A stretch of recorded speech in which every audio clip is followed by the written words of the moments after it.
এপিসোডের শুরুতে আমরা দেখতে পাই শিনচান তার বন্ধুদের সাথে পার্কে খেলা করছিল।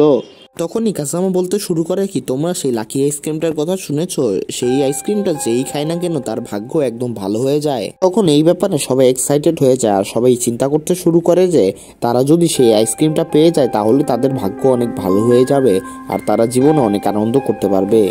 তখনই শিনচান বলতে শুরু করে যে সেই আইসক্রিমটা খেলে মাত্র 50% চান্স আছে তোমাদের ভাগ্য ভালো হয়ে যাবে, আর অর্ধেক চান্স এটাও থাকে তোমাদের ভাগ্য অনেক খারাপ হয়ে যেতে পারে।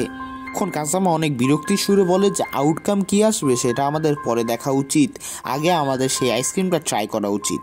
পর তারা সেই আইসক্রিমটা খুঁজে বের করার জন্য বেরিয়ে পড়ে আর সেই আইসক্রিমটা কাসুগাবে শহরের বাইরে একটা মাত্র দোকানে পাওয়া যায়। তারপর তারা হাঁটতে হাঁটতে কিছু দূরে এসে পড়ে আর সেখানে একটাও মানুষ দেখা যাচ্ছিল না আর কোনো দোকানও পাওয়া যাচ্ছিল না। আর তখন মাসাও বলতে শুরু করে যে আমি আর হাঁটতে পারবো না, আমি প্রচুর ক্লান্ত হয়ে গিয়েছি। আর তখন সবাই বলতে শুরু করে যে সবাই প্রচুর ক্লান্ত হয়ে গিয়েছে আর তারা সিদ্ধান্ত নেয় যে তারা একটু বিশ্রাম নিয়ে আবার হাঁটা শুরু করবে। কাজামা সবাইকে সাহস দেওয়ার জন্য বলে যে আমরা যেহেতু এত দূরে এসে পড়েছি তাহলে আমাদের সেই আইসক্রিম শপটি অবশ্যই খোঁজা উচিত।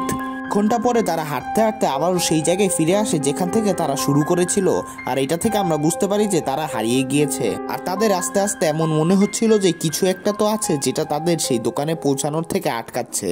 তখনই বউ এমন কিছু একটা দেখতে পায় যা দেখে সবাই খুশি হয়ে যায়। ও একটা আইসক্রিমের দোকান খুঁজে পায় আর এটা সেই দোকান যেটা তারা খুঁজছিল। সেই আইসক্রিম শপে কেউই থাকে না, শুধু একটা বেন্ডিং মেশিন থাকে মাত্র। আর তারা এখানে সেই আইসক্রিমটি পেয়ে যায় যেটা তারা খুঁজছিল। আর কাজামা দেখতে পায় যে তার কাছে শুধু এতটুকুই টাকা আছে, সে মাত্র একটা আইসক্রিম কিনতে পারবে। আর এই আইসক্রিমটা কেনার পরে তারা রক পেপার সিজার খেলে আর ডিসাইড করে যে এই আইসক্রিমটা আসলে কে খাবে। তখনই তারা খেলতে শুরু করে আর খেলা শেষে আমরা দেখতে পারি মাসাও জিতে গিয়েছে। এদিকে আমরা দেখতে পাই মাসাও প্রচুর প্যানিক করছিল, কারণ এটা খাওয়ার পরে সুযোগ আছে কি মাসাওয়ের সাথে খারাপ কিছু একটা ঘটবে। যখন সে আইসক্রিমটা খেতে শুরু করে মাসাওয়ের এই আইসক্রিমটা টেস্ট প্রচুর পছন্দ হয়, তো এটা চিন্তা করে মাসাও প্রচুর লাকি হয়ে যাবে। মাসাও থেকে সেই আইসক্রিমটা কেড়ে নিয়ে তারা সেই আইসক্রিমটা খেতে শুরু করে।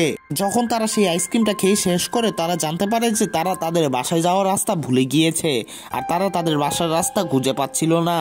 তারা অনেক চেষ্টা করার পরেও তারা বাসার রাস্তা খুঁজে পাচ্ছিল না আর তারা নিজেদের আশা ছেড়ে দেয় প্রায়। আর তাদের এটা বুঝতেও বেশি সময় লাগে না, এটা সেই আইসক্রিমের ব্যাড লাকের কারণেই হচ্ছে।